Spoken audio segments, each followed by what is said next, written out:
Halo, balik lagi di AGS Media. Nah, pada video kali ini gue akan membahas tentang rakitan PC seharga 7 jutaan. Di video sebelumnya kita membahas tentang rakitan PC seharga 4 jutaan.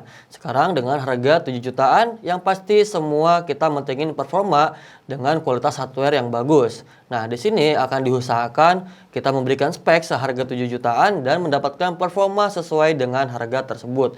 Nah, apa aja speknya dan bagaimana performanya? Langsung simak video ini sampai habis.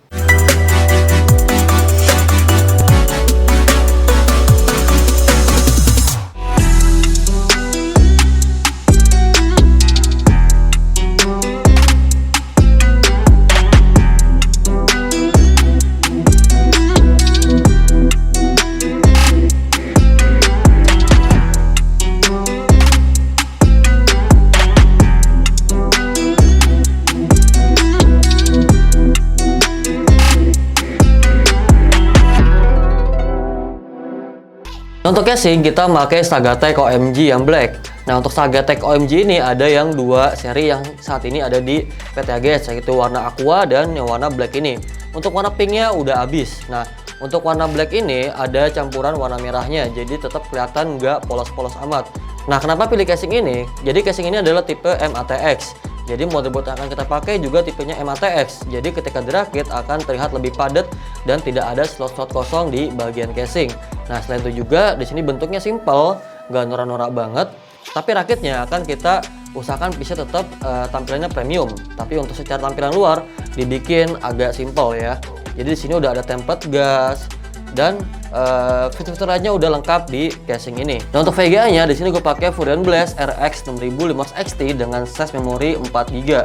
Nah, kenapa pilih VGA ini? Karena VGA ini tuh seri terbaru dari Radeon yang sebenarnya belum lama-lama amat. Dan untuk mengikuti zaman, gue pakai VGA dengan generasi terbaru yang dibilang lawas aja belum dan dibilang baru banget juga bukan. Tapi ini udah cocok banget untuk game-game zaman sekarang. Dan harganya juga nggak mahal-mahal amat, harganya ada di 3 jutaan aja.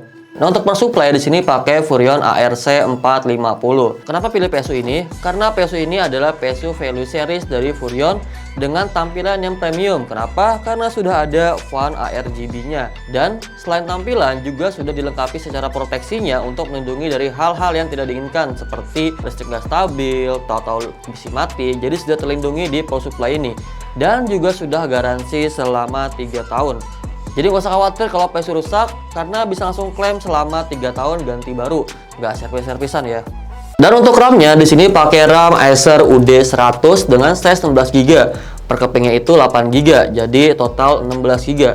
Kenapa sih pilih RAM ini? Karena RAM ini adalah yang pertama mereknya Acer dan dibuat secara premium. Nah, untuk RAM itu hal sensitif, jadi kalau error dikit aja udah blue screen, error dikit aja udah ngeblank. Dan untuk RAM diusahakan pakai yang premium agar menghindari dari masalah-masalah yang nggak diinginkan ketika bekerja atau main game, karena itu bikin kesel banget. Nah, untuk SSD di sini gue pakai Furion Drake dengan size 256GB. Nah, kenapa pilih SSD ini? Karena SSD ini udah di cover garansi selama 3 tahun ganti baru. Dan untuk read speednya yaitu 550 megabit per second. Nah, udah kencang banget itu untuk sebuah SSD. Dan untuk harganya ada di 400 ribuan dengan size 250GB. Nah, di sini untuk CPU coolernya gue pakai Sagatec Apache Plus. Loh, kok nggak pakai stok Intel aja? Nah, stok Intel tuh fan-nya tuh biasa aja. Jadi gue pengen nambah kegantengan pada PC ini dengan menambah cooler dari Sagatec Apache Plus. Karena ini sudah fan-nya itu ARGB. Jadi bisa menambah kegantengan PC kalian 100% ya. Karena ini fan-nya bagus banget ARGB. Dan untuk airflow di sini gue pakai Furion Black Widow sebanyak 5 piece. Dan untuk Furion Black Widow ini termasuk Furion Pastel Series. Kenapa pilih fan ini? Yang pertama karena tampilan sudah full ARGB dan secara kecepatan fan-nya sudah 1600 RPM PWM. Jadi bisa membantu airflow pada PC kalian dan menambah kegantengan PC kalian juga. Nah, untuk prosesor di sini gue pakai prosesor 8400. Nah, prosesor di sini adalah prosesor yang termasuk value series dan harganya udah murah banget di e-commerce. Jadi kalian bisa beli prosesor ini dengan harga di under 300.000 aja. Udah bisa dapat prosesor i5 dengan generasi 8. Yang performanya masih oke banget untuk game-game atau editing zaman sekarang. Nah, untuk motherboard di sini gue pakai Furion Duracell H110M 4 Gen. Nah, kenapa namanya 4 Gen?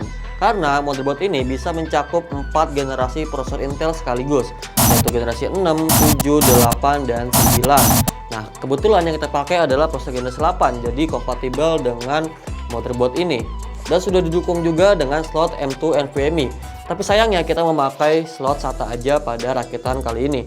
Mungkin di video berikutnya kita akan pakai slot M2 NVMe-nya ya.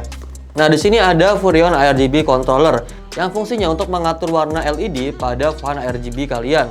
Nah, kebetulan kita tadi pakai Furrion Black Widow yang dimana itu nggak ada kontrolnya untuk mengatur warna LED-nya. Jadi kita pakai ini untuk mengatur warna LED-nya. Nah, sekarang kita ke bagian rakitnya. Rakit sini kita ada motherboard, ada memori, ada prosesor, dan ada CPU coolernya. Langsung aja kita box Furrion Duracell H10M4 Gen. Nah, di sini ada box dalamnya lagi yang bikin menambah kesan premium pada motherboard ini. Padahal motherboard ini harganya nggak mahal amat ya. Di sini ada unitnya, buku manual, warranty card, CD driver, dan back panel, dan juga kabel SATA 1 buah. Nah, ini adalah unit dari Furrion Duracell H110M4 Gen. Di sini prosesornya udah support 4 generasi sekaligus. Ini ada slot RAM DDR4, ada 2 piece, lalu ada M2 NVMe, dan back panelnya ada USB 3.0, USB 2.0, USB 2.0, output display, PS2 ports, HDMI, dan juga audio jack. Nah, di sini udah termasuk premium dan kualitasnya tuh udah bagus banget dan di cover garansi selama 2 tahun ganti baru. Nah, sekarang kita akan pasang prosesornya ke motherboardnya. Langsung aja kita pasang prosesornya. Nah, sekarang kita tutup. Nah, udah selesai untuk masalah prosesor. Lalu kedua, kita akan pasang CPU cooler dari Sagatech Apache Plus. Nah, dalam boxnya ada warranty card, buku manual pemasangan, terus ada bracket yang kecil-kecil, dan ada CPU coolernya, bracketnya lagi, dan ada thermal paste-nya.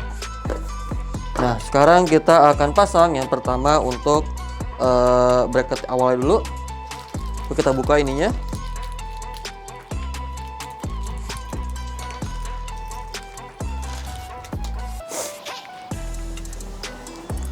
Nah, kita pasang dulu ininya ya. Nah, kita pasang dulu aksesoris untuk memasang CPU cooler dari Sagatech Apache Plus. Pastikan pasangnya sesuai petunjuk agar tidak salah dalam memasang CPU coolernya ya.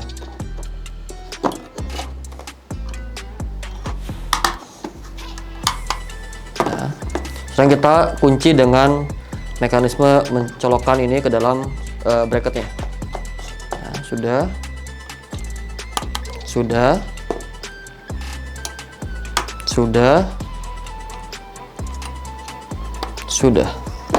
Sekarang ke mana tadi? Saya membuat thermal paste. Nah, sekarang kita akan pakai thermal paste-nya. Thermal paste-nya hanya pakai secukupnya aja ya. Gak usah banyak-banyak. Nah, segini udah cukup untuk thermal paste. Sini dibuka dulu nih plastik covernya. Jangan sampai lupa dibuka. Nah, lalu kita pasang coolernya.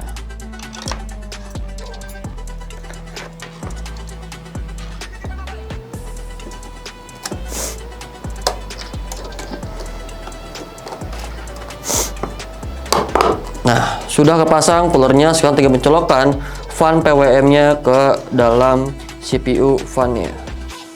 Dirapikan dulu kabelnya agar terlihat tidak berantakan ketika jadi nanti.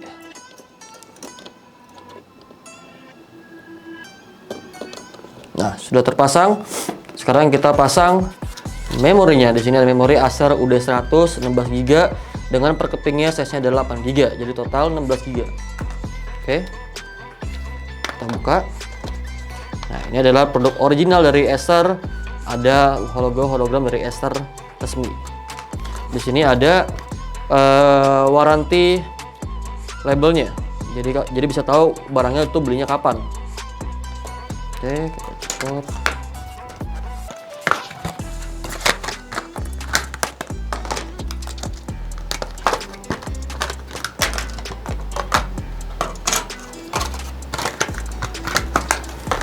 Sekarang kita akan pasang RAM-nya ke dalam motherboard.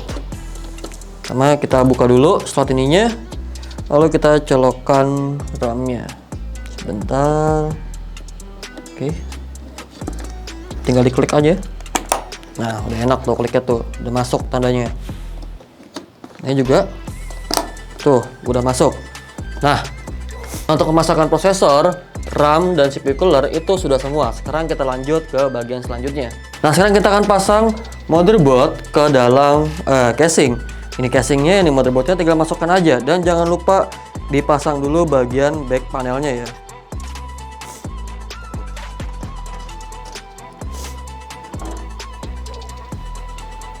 Sekarang kita baut sebanyak 6 buah pada setiap sisi. Pastikan bautnya pas dan tidak salah lubang. Kalau salah lubang terjadi namanya korslet. Kalau korslet garansinya akan hangus, karena itu adalah human error, bukan error dari barangnya.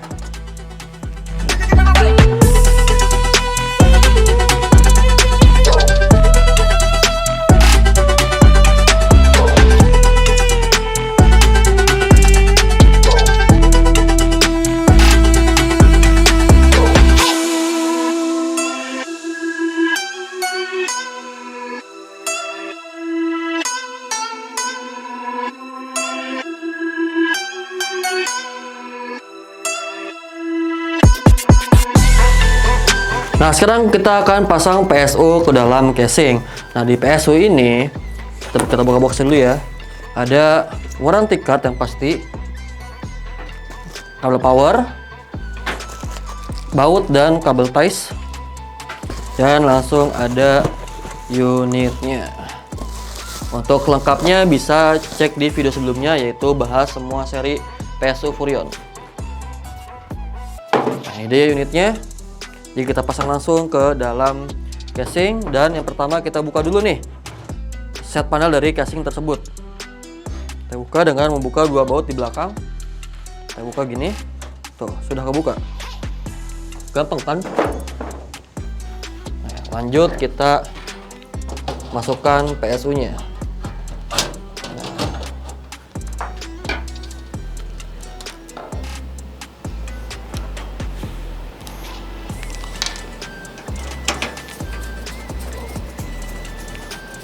Kita baut di bagian belakang.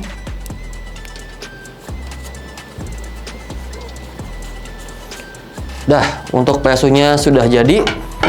Tinggal dibuka kabel aja dan dimasukkan kabelnya. Nah, sekarang kita akan pasang Fine Black Widow sebanyak 5 piece. Pasangnya di mana aja? Yang pertama ada di bagian depan 2 piece, bagian atas 2 piece, dan bagian belakang 1 piece. Nah, untuk bagian depan gimana masangnya? Cukup buka aja pada bagian ini. Bentar.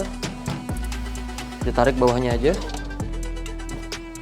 Tuh, agak ngeri tapi nggak apa-apa kok. Emang mekanismenya begini. Kita taruh di bawah dulu. Nah, di sini kita bisa lihat untuk slot fan yang bisa dipasang. Sebenarnya bisa 3, cuman kita pasang 2 aja pada bagian depan. Nah, untuk bagian atas itu ada dust filter untuk mencegah debu masuk ke casing. Untuk menyaring debu-debu yang jelek-jelek. Nah, ini dia. Dan ini udah magnetik, jadi di sini nempel nih. Tuh, nempel nggak jatuh. Karena dia sudah magnetic dust filter. Oke, langsung aja kita pasang fan-nya.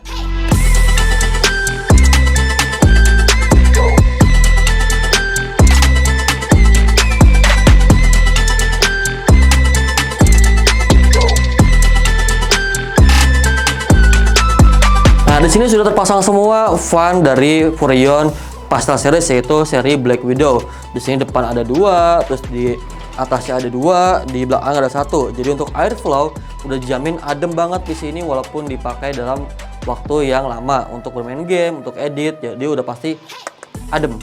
Nah, sekarang kita akan pasang VGA-nya ke dalam PC rakitan ini.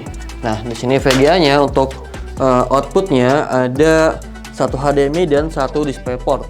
Nah, sekarang kita pasang VGA-nya.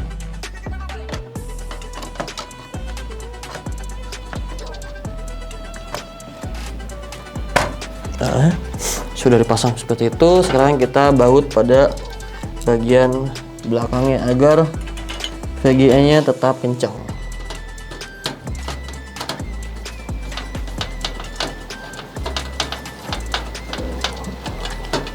Agar lebih rapi, di casing OMG ini ada seperti ini, jadi akan tetap rapi bagian belakangnya. Oke, sekarang VGA ini membutuhkan 1 kali 6 pin. Sekarang kita akan pasang power pinnya untuk menyalakan VGA tersebut. Nah, kita akan pasang di sini saja. Nah, oke, sudah semua. Nah, sekarang kita akan pasang kebalikan. Kayak tutup gini, ntar perhatiin terus ya. Nah, sekarang kita akan pasang sekarang kita akan pasang cover depannya lagi agar terlihat seperti fisik semulanya. Nah, di sini. Nah, udah. Selanjutnya kita akan kasih tahu hasil jadi dari rakitan ini.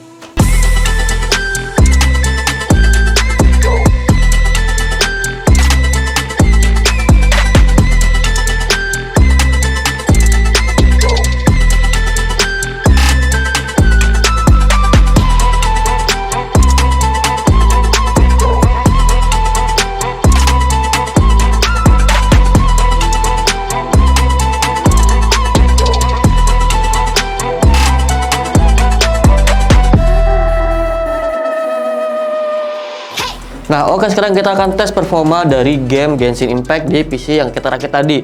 Nah, di sini settingan untuk grafiknya kita pakai 1080p dan di settingan high. Paling tinggi udah high. Ini 1080p kita pakai sesuai resolusi dengan monitornya. Sekarang kita tes untuk main gamenya. Nah, main game di situ sangat smooth banget. Tuh dari pergerakan muter-muternya, transisi grafiknya nggak ada sama sekali masalah. Tuh, ya. Untuk main gamenya smooth, maksimal di 60 fps karena udah dari gamenya Genshin Impact itu di lock di 60 fps, jadi nggak bisa lebih dari 60 fps. Nah, sini kita lihat gamenya tuh smooth banget untuk main gamenya, nggak ada yang lagging atau yang patah-patah. Ini kita lawan si, nah tuh, nggak ada masalah, aman banget main game pokoknya itu, aman banget. Nah, sekarang kita lihat dari performanya. Di sini GPU 6500 XT-nya hanya terpakai 58% dan GPU-nya ada di 47 derajat karena kualitas airflow kita dengan fan yang tadi tuh bisa memaksimalkan airflow pada GPU yang akhirnya berdampak semua di sini tuh lebih adem. Nah, untuk memori hanya kepakai 2 GB dari 16 GB dan untuk CPU-nya kepakai 50% dan untuk suhunya ada di 74 derajat Celcius.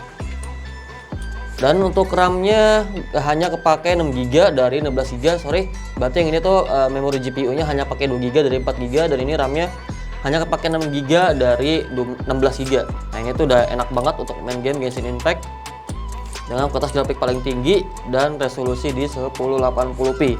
Nah, sekarang kita akan lanjut ke game berikutnya.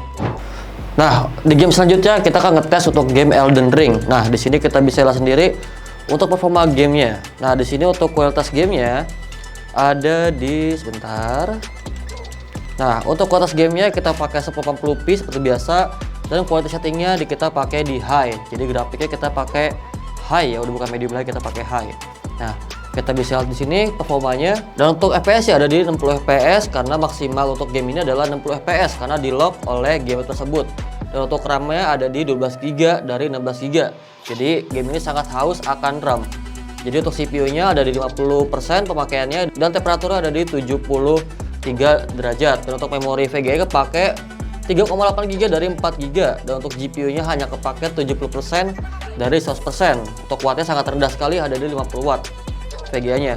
Nah, ini adalah kualitas game dari Elden Ring. Tuh, smooth, gak ada patah-patah, smooth banget. Tuh. Nah, jadi rakitan ini sangat enak banget untuk main game-game zaman sekarang karena performanya yang sangat sesuai dengan budget yang dikeluarkan. Oke, ini untuk Elden Ring dan kita lanjut ke game berikutnya. Nah, sekarang kita tes untuk game Red Dead Redemption alias RDR2. Nah, di sini bisa dilihat pertama resolusi kita pakai 1080p seperti biasa, refresh rate-nya kita pakai 165 Hz sesuai dengan monitor dan monitor yang kita pakai adalah monitor Furion. Untuk kualitas grafiknya kita pakai kualitas grafik high karena menurut gua high udah cukup banget untuk PC sekelas ini ya. Jadi ini medium hanya untuk lightingnya aja, sisanya high semua. Oke, nah kita lihat gameplaynya, apakah ada patah-patah. Ternyata nggak ada patah-patah. Untuk navigasinya sangat mulus sekali. Nah ya, mulus ya, nggak ada patah-patah. Tuh, aman, smooth banget. Kita ajak kencang, nggak ada patah-patah. Oke, di sini kita tes di performance-nya. Nah, di sini FPS-nya ada di 55 sampai 50 fps untuk kualitas grafik high. Untuk RAM-nya kepake 8 GB dari 16 GB. Untuk temperaturnya ada 55 derajat dan pemakaiannya hanya di 53 derajat. Jadi ini bukti kalau game ini adalah GPU bound bukan CPU bound. Jadi memori VGA-nya hanya pakai 3,5 GB dari 4 GB. Dan GPU-nya ada di 60 derajat dan pemakaian GPU-nya ada di 98%. Jadi adalah game yang lebih prioritas ke GPU daripada CPU karena pemakaian CPU-nya lebih rendah dibanding GPU-nya. Nah, kita lihat sangat enak sekali bermain gamenya, sangat lancar banget untuk main game ya. Jadi nggak ada kendala untuk budget di 7 jutaan, 6 juta sampai 7 jutaan. Tuh, aman banget, nggak ada masalah patah-patah segala macam. Oh, sekarang kita lanjut ke game selanjutnya. Nah, sekarang kita akan tes game Valorant. Nah, pertama kita kasih tahu grafik yang kita pakai itu apa. Nah, grafik kita pakai adalah 1080p seperti game lainnya yaitu. Dan untuk resolusi kita pakai seperti biasa, kita pakai 1080p di 165 Hz karena ini pakai monitor Furion, jadi support sampai 165 Hz. Dan untuk grafik quality-nya kita pakai semua high. Nah, kita pakai semua high. Nah, dengan semua high seperti itu, kita masih bisa mendapatkan FPS up to 250 FPS ya. Jadi jarang dapat di bawah 150 fps, bisa up to sampai 260 fps tadi barusan tuh. Bisa up to sampai 190 fps, 250 fps. Jadi udah enak banget nih untuk main game zaman sekarang nih. Dan untuk RAM-nya hanya kepake 7 GB kurang dari 16 GB. Untuk CPU-nya kepake 62% dari 100% dan CPU temperaturnya ada di 70-an derajat. Untuk GPU-nya hanya kepake 2 GB dari 4 GB dan GPU set-nya kepakai 72% maksimal ya. Nah, ini udah enak banget nih untuk game-gamenya, udah sangat smooth banget tuh, smooth banget untuk gamenya. Nggak ada yang lag-lag sekaligus, nggak ada yang lag-lag tuh, aman banget. Jadi main game tanpa batas di rakitan 7 jutaan aja. Nah, oke, ini dia hasil game tes Valorant. Nah, setelah semua game kita tes, jadi berapa konsumsi watt pada PC rakitan 7 jutaan tadi yang kita rakit. Ini kita sudah ada wattmeter yang menunjukkan pemakaian listrik dari PC yang kita rakit tadi. Nah, pemakaiannya dalam main game begini ada di 145 watt maksimal tuh, sampai up to 150 watt saat bermain game. Jadi untuk wattnya ada 150 watt untuk bermain-main game.